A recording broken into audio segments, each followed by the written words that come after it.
He's a bail bondsman to the stars. From Robert Durst to Fat Joe, Ira Judelson has made it his business to lend money to help famous people get out of jail. Today, the man who's been called the bank for bad guys reveals the latest on one of his most infamous clients, Harvey Weinstein, whose recent sentencing continues to make headlines. Ira shares exclusive details on another crime story that everyone's talking about, the disappearance of Fotus Dulos. What did Ira find out from a phone call he had with her estranged husband, Fotus Dulos, just hours before he took his own life? Ira Judelson joins me now, and I've always wondered, maybe many of you have as well, what is a bondsman? So help us through that. Well, Dr. Oz, a bondsman is someone that lends money to people that have been arrested to get them out of jail.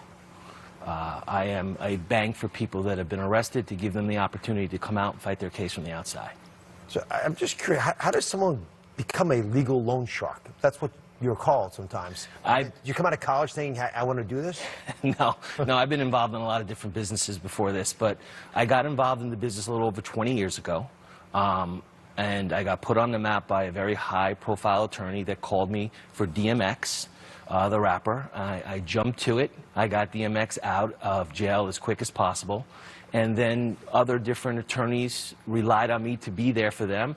I did Ja Rule, I did Plaxico Burress, I did Fat Joe. And in fact, Joe is my friend to this very day. We have a great relationship. No, he's been on the show. He's a great man. I didn't realize he had bail bond issues earlier on, but... Well, Joe and me have become very, very close. He had some issues in the legal system, and I kind of consulted and helped him through everything. So, as a good friend of mine, Dog the Bounty Hunter, that has made a name for himself going after these guys who have escaped and avoiding the legal consequences. How's what you do related to what he does? Well, Dog's a bounty hunter. I am a bondsman. I lend the money. I don't really need to chase after them. Now, as a bondsman, I am a licensed bounty hunter. Dog's tactics are very good in Hawaii. I don't know how those tactics would work in the South Bronx or in Harlem or in Brooklyn, walking in there with a pellet gun. It's a different breed of people up there. They come back at you with bigger stuff than that. They might come back But you are compared to Dog the Bounty Hunter quite a bit, which I found very intriguing. But listen, Dog does a great job, and it works for him. My job is a lot different. I need to be very close to my clients. I use the word circle of love. I want my clients to know if they jump bail or do something, they're hurting me and my family. I am a good person, but I could be a bad person if I have to be. So again, since you're sometimes called the bank for the bad guys, let me ask a very direct question. If there is a bad guy, person that did something horrible, and they come to you, and you provide them funding, folks could easily argue you're letting them out of jail, he could do more harm. How do you ensure that you're not doing harm to society by fulfilling your job? This is my business, Dr. Oz. This is what I do. If, God forbid, somebody shot a police officer, and he was rushed into a hospital, a doctor has to operate on him. Every day I deal with defense attorneys, and they're dealing with people that, in their minds, they know they're guilty, and they have to defend them. If there's a terrorist situation out there, there are defense attorneys that have to represent them. We don't agree with it, but that's their job, and that's what I do. And I ensure the court that I'm getting these people back to court. And the court relies on me, DAs rely on me, judges rely on me, defense attorneys rely on me. And you help their job, and that's what I do. And I ensure the court that I'm getting these people back to court. And the court relies on me, DAs rely on me, judges rely on me, defense attorneys rely on me. And you help rich, poor, everybody. I do it all. I do the $1,000 bail, I do the $5 million bail. Let's zero in on Harvey Weinstein, who's more the latter side. You helped get him released on a $2 million bail. That's correct. Right? What made you decide to work with Harvey? There's some personal risks you taking a case of a gentleman who's generally not well regarded. Whether you like Harvey or you don't like Harvey, the judge ordered the bail, and the court asked me to come in and ensure Harvey's appearance in court. I put an ankle monitor on Harvey. I worked with Harvey. I ensured the court to get Harvey to and from court at all times. And again, we go back to the same thing. If I didn't do it, somebody else would do it. And that's my job. So you do your job, you get him back to court. Yes. He's tried. The sentencing day comes. You're there at sentencing. I was there. What was it like? It was very tense. There was a lot of media there. As soon as the verdict came down, there was a lot of shock for some people, happiness for some people. Right away, I was there to do my job. I had to go in the back and deal with taking the bracelet off Mr. Weinstein. He asked me some business questions because it is a business for me, and we moved on. You ever feel guilty working with criminals, getting bad guys out? I feel guilty for the people that I don't get out, that I find out later on are innocent, and I decide to become judge and jury. I have a case back in my early days when I decided to not or decline to take somebody out of jail, and I later found out that that person was innocent. And when I saw him later on, which he came into my office a couple of months after the case was disposed of, he had a huge gash on the side of his face where he was sliced in prison. And I have to live with that for the rest of my life. And it's very tough to think about that's what I did to this young man. I never thought about the other side of if you make yourself judge and jury, you'll make mistakes the other way. Up next, exclusive details inside the phone call Ira had with the Fotus Dulos legal team and Fotus just hours before he took his own life. What may have set Dulos off. Stay with us. We're back with bail bondsman to the stars, Ira Judelson. He's worked on many of the most infamous cases of our time, including the disappearance of Jennifer Dulos. Now, we've been following the story since it broke. As a reminder, Jennifer went missing in May 2019. Her blood was discovered in the car of her estranged husband, Fotus Dulos, borrowed the day she vanished. Prosecutors accused Fotus of murdering her. While awaiting trial, Fotus Dulos decided a suicide attempt, and he succeeded. Jennifer Dulos' body has yet to be found. How did you get involved in this case? It was so painful just to talk about it, much less get involved as a business. Well, my understanding is the bond company was going to revoke Fotus's bail on the day that he committed or tried to commit suicide. I was called by Norm Pattis, who's an attorney who I've done business with in the past, who I happen to really love and respect. And I started to assess the risk, because that's what I do. And we started to talk. I had a discussion with his legal team, and I had a discussion with, I believe, Mr. Dulos, who happened to be in the background, of what I was going to do, come in, step in, and write this $6 million bail. When you spoke to them on the phone, this was just hours before he was discovered in the garage, was anything in that conversation so negative that would have prompted him to commit suicide? I sensed the team was very tense. I sensed the team was upset and didn't really know. It was kind of the 11th hour, and they needed me to come in. And look, I had to assess the collateral. I had to discuss different particulars of getting one of my colleagues in Connecticut to write the bail. So it was a tense situation, and you felt it. You felt it on the phone. Were you surprised when you learned later that that same day he attempted suicide and ultimately succeeded? Dr. Oz was very shocked. And, when I found out later on that there was a drone that was overseeing what was happening, and they saw Fotus's body on the ground, I was shocked. That there was a drone that was overseeing what was happening, and they saw Fotus's body on the ground, I was shocked. Do you know the details of how he actually did it? Well, I mean, I believe it's carbon dioxide asphyxiation. I saw a pipe on the end of his tailpipe, which, from later I found out through a lot of my police friends and law enforcement that, to do something like that, you had to, plan that out, and it took some time to put the pipe on the tailpipe. Yeah, and I think also there was an attachment so it made sure that he would truly breathe in. Which works a lot quicker to asphyxiate yourself. That's correct what I said? Yes, Dr. Oz, that's correct. So he had planned this before he spoke I think so. Look, Fotus, and I can't be in his brain, but he had financial trouble. He was not seeing his children. He had major fear of going back to jail. And I think that plays a role in someone, psyche. Again, I don't have a crystal ball, so I don't know what he was thinking. But I sensed on that conversation with everybody it was a tense situation. So what does justice look like for Jennifer Dulos now? We don't have her body. We don't even have a trial.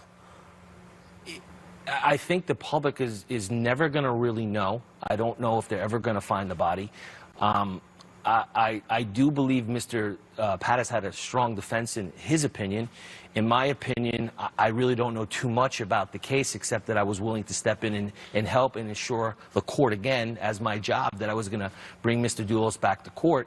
But I think we're all going to be up in the air. It could be another mystery unsolved. It does, from the outside, bother me that another bond company that knew this case pulls out. But why does a company do that? I mean, I cannot speak for the other bond company.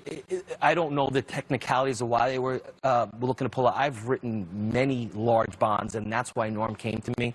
I know that if I came in which I was coming in, I was going to be able to solve the problem both for the defense and also the DA side, so they could just worry about the case. Up next, not everyone agrees with what Ira does. When we come back, Ira goes face to face with a criminologist who says he's putting bad guys back on the streets. We're back with the bail bondsman to the stars, Ira Judelson, who says it doesn't matter if you're innocent or guilty. He's going to lend you the money to get you out of jail. Is Ira giving a free pass to bad guys to get out of jail? It's one of the hottest debates out there. And former criminologist Dr. Casey Jordan is on the other side of what Ira does. So, Dr. Jordan, you say folks like Ira just for the money, going out there, letting bad guys get free, where they can go out on the street and these criminals can perpetrate further crimes. Well, let's be clear. By his own admission, Ira is a businessman. He is in the banking business. And it's not his job, and he has said that, to be judge and jury and decide whether or not they're innocent or guilty. It's his job just to get them out. And the problem with that is that it's not his job to do risk assessment, but it raises the question, who is doing the risk assessment? If he gets these people out and they commit suicide, if they commit another crime, if they flee and become fugitives, he just shakes his hands and says, well, I'm doing my business. But somebody, something, some entity has to be in charge of figuring out who should get bail and who shouldn't. And I'm not sure that it's the judge, and I'm not sure that it's Ira. Ira, what do you say to that? Well, number one, the judge sets the bail. Number two, I'm giving someone an opportunity to fight their case from the outside. If they're innocent, and if they're guilty, hopefully set their family up and move forward. As far as assessing risk, I do assess risk, and I have skin in the game, and I make the families have skin in the game, and I'm monitoring my defendants, and I'm getting them to court, and I'm helping the judicial system move along. So I am part of the process, and that's what I do. Dr. Jordan, let's reduce this to actual reality. Weinstein. You believe Ira should have been involved with freeing Weinstein from jail so that he could watch the process from home?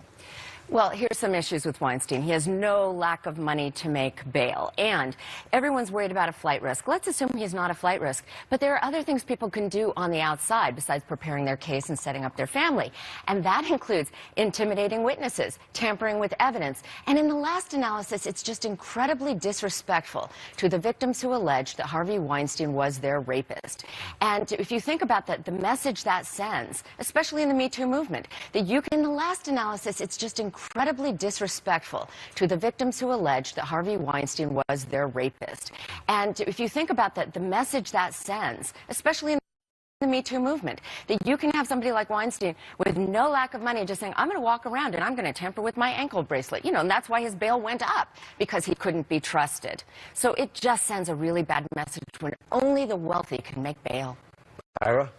Well, again, getting back to Mr. Weinstein, his bail was increased partly because of what Dr. Jordan said with the ankle bracelet. But again, I did not set bail on Mr. Weinstein. Somebody, a judge did. And in this country, especially in New York, it's a bail state. So I don't know Mr. Weinstein's financial situation. Some people could say it's good. Some people could say it's bad after everything that's going on with all his civil cases. But I was called in by the court. I have respect for the DA, I have respect for the judge, and I have the respect for the defense team. I was doing my job. And bringing Mr. Weinstein to court and ensuring that he gets back to court, and then let the legal system take its role. Look what happened as the legal system did take his role. He was sentenced to 23 years. Do you care about the emotional toll that women may have experienced because he was free and able to, it seemingly anyway, enjoy is the wrong word, but thrive through the process at home? Well, I think they've enjoyed the outcome of what took place. As a moral person, I have daughters, and I understand where people come from. But again, Dr. Oz, this is my job. I'm part of the process. So let me shift gears now. So bail reform is a very controversial topic in the news. It's even been blamed for more deadly criminal activity. I have strong feelings about this. Ira, as someone who's in the bail bonds business, what is your take on the bail reform that we're seeing nationwide? Well, nationwide, Dr. Oz, you could see that they tried bail reform all over this country. It's not working in Colorado. It's not working in Alaska. Parts of Illinois, it's not working. Delaware. And I could keep mentioning different states. New Jersey actually changed its constitution and made it a no bail state compared to New York, which is a bail state, which is very similar to like what in Jersey, China and Iraq that do that. We're not China and Iraq. We're America. And people have a right for bail. So right now there's a major public safety issue going on all over the country. All over the country, and it's scary. As a defense attorney, Casey, what do you think about the bail reform you've been witnessing? We do need bail reform, but remember, I'm an attorney, but also a criminologist. And the bail reform that we're seeing, I don't think really addresses the problem, because you can't have one size fits all. And it's going to be a challenge, but the answer, I think, is to have review panels made up of people like bail bondsmen and attorneys, social workers, criminologists, people who actually get the full picture of risk assessment so that they can decide, let's not punish the criminal, let's look at his or her crimes and decide whether or not, as a total package, that person should be on the street. So let people who know about risk determine who gets bail and who doesn't. It shouldn't be a rich versus poor thing. Ira. Look, I want to say on national television, I believe in some bail reform. I believe that the idea of bail reform was to help the people of not means to get out and not languish inside jail. But now what we're doing is we're helping the rich get richer, because on white-collar crimes, they're getting out and not paying bail. Grand larceny, identity theft. So if someone steals a victim's money, victimless people are sitting home at identity theft, there's no bail for them. They're getting right out. And nowadays, the DAs can't even attack their civil assets, because what's going on with bail reform is they've tied up the DAs that way. Casey's right. We should, yes. And I'm going to say this right. We should sit in a room, and I'm urging, we should sit in a room with law enforcement, sitting judges, DAs, social people, bail bondsmen, and let's get it right. Let's be the first progressive state to get it right. Almost like I use the words, you watch football, instant replay. They stop the game, they look at it, and they say, hey, that guy was in bounds, he was out of bounds, that was a fumble, not a fumble. Let's get it right. We could do it. We could be the first state to get it right. Well, my friends who are judges are very upset about bail reform, because they argue that we have a bunch of legislators who have now made decisions, even though they're not in courts. They're going to govern how judges and others make decisions. That's not the point of the system. The point of the system is to let people who are on the ground every day make wise moves. You'll find out lots more from Ira in his book, The Fixer, The Notorious Life of a Front-Page Bail Bondsman. I want to thank you both, Dr. Jordan as well. Appreciate it very much. Be right back.